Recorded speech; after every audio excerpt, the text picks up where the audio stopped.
Hello everyone, welcome to Harsh IT Lab, and in this video we are going to discuss a new topic known as IPv4 routing.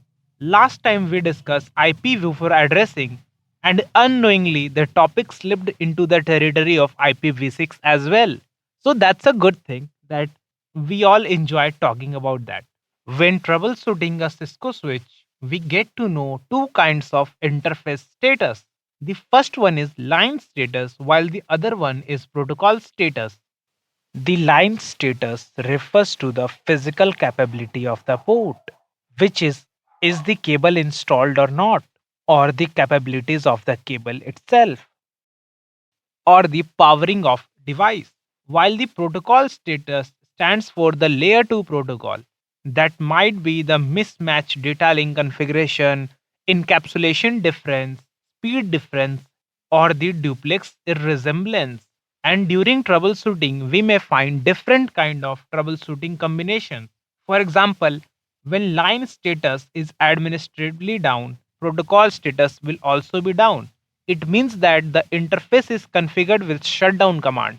Sometimes the line status is down even though when no shutdown command is also configured.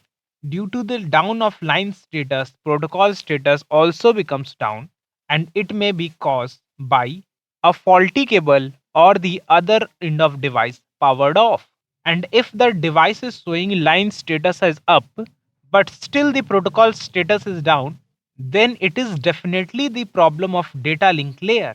That is mismatch of configurations or invalid encapsulation, especially in case of point to point link. And finally, if both status are up, then you got the layer first and layer second of OSI device completely functioning. Until now, we have known that a switch uses its MAC address table to forward the frames to its specific destination. But it is the talk of only layer 2. When a router receives a packet, it checks its ARP address table to get the desired MAC address. In case of real address, the MAC address can be of a switch port. In last video, we have discussed that there are two forms of address, that there exist two forms of address, a static one and a dynamic one. So first, let's have a look at different form of static address. To configure a static address on a router, we use the command IP route followed by a network with its subnet mask, which again is followed by the destination hop or the another route address. By doing this, we command a router to forward all the matching packets to the specific network to a single destination instead of using a single IP address in the last to forward all the matching packets to that specific destination. We can also use the port number as well so that all the matching requests on the network will get forwarded to that particular interface only.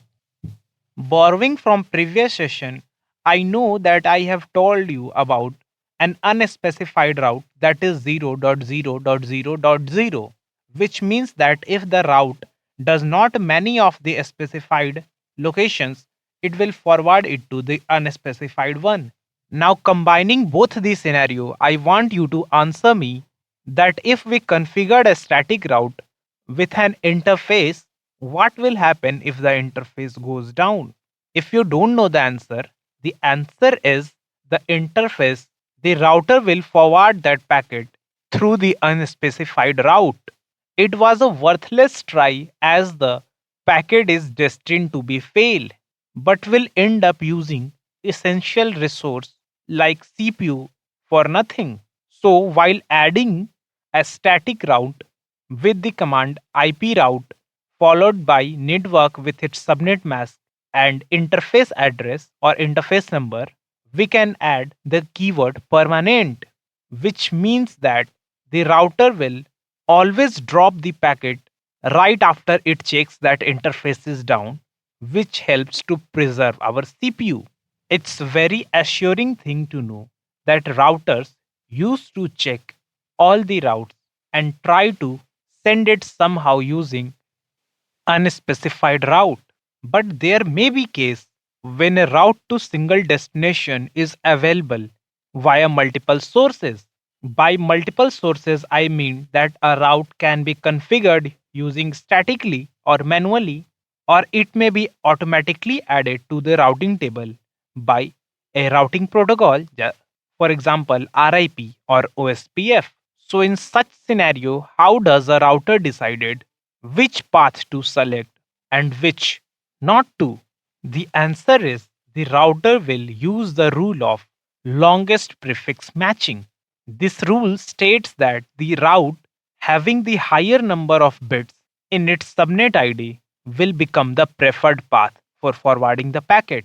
You can also understand this as in terms of a route to a specific host, all of its subnets are full. For example, a /32 address. And usually the case is that no target host directly connects to a router. The router will find the closest network it belongs to. So for example, consider three routes, that is 10.1.0.0/16 and 10.1.1.0/25 and finally 10.1.1/32. These all three routes somehow directs to the address of an end user device, that is 10.1.1.1. But router will select only the route with /32 notation because it means that this route is closest to the end user device.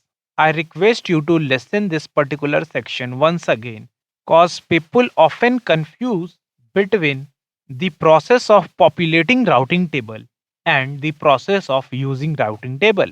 What I have just told you is the process of using routing table and is an often asked question in CCNA. Almost every mock contains this type of question. But now let's talk about the process of populating routing table, which gives rise to another terms like administrative distance and the metric. In short and sweet sentence, the administrative distance is the believability of the route. That means if the route comes from different types of protocol, router used to distinguish which protocol is more reliable than the other. So it assigns a different administrative distance. There is an administrative distance table which sure I will post in my communities tab and is a must to remember if you want to learn how routers populate their routing table. So to summarize, overall administrative distance is the comparison between different type of protocols, and metric is a way to find the best route of a specified protocol if multiple routes are added from the same. I would love to add the detail that administrative distance is locally significant, which means that a particular router decides whether he wants to use this protocol or that protocol, while metric is dependent on other routers, means metric is advertised along with the routes.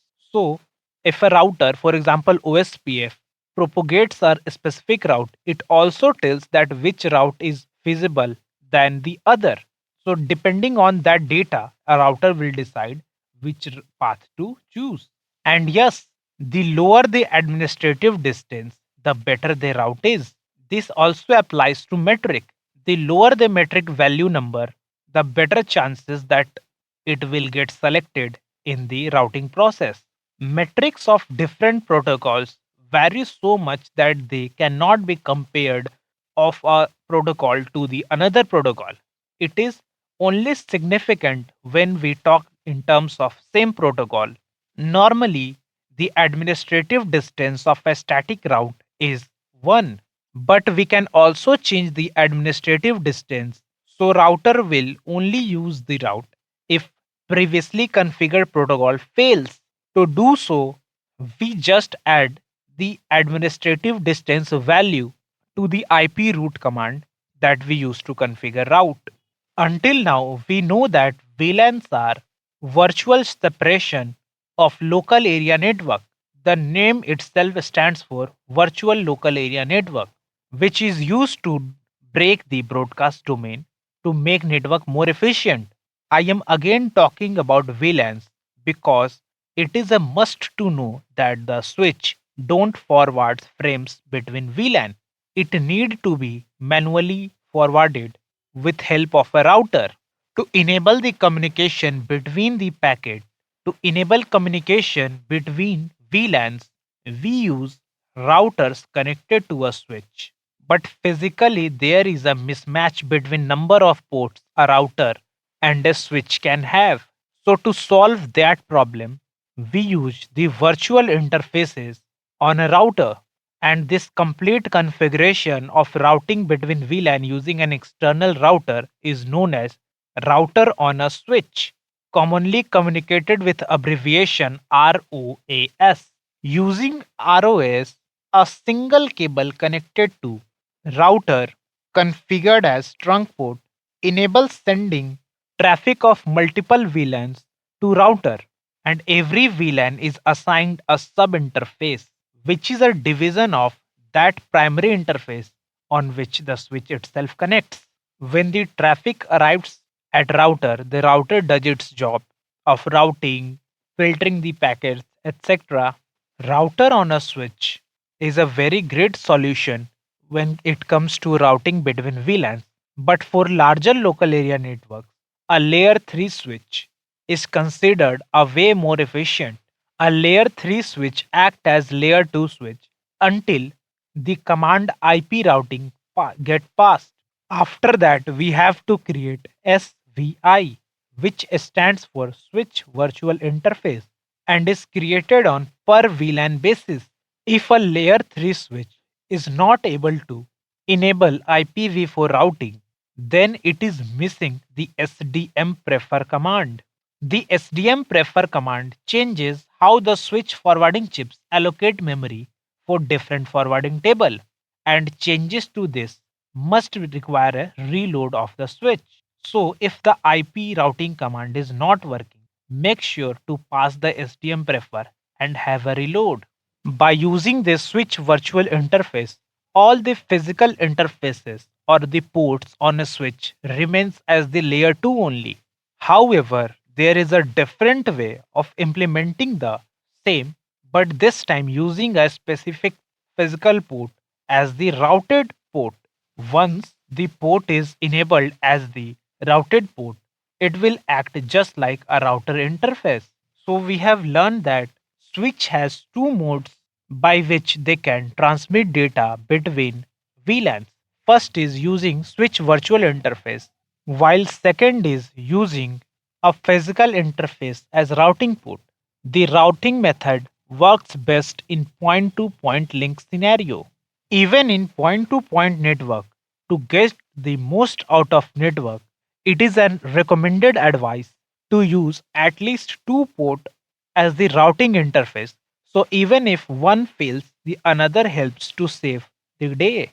But if you enable two port as routed interface, the another switch or router it connects to add two separate IP routes with the same neighboring switch as the next hop.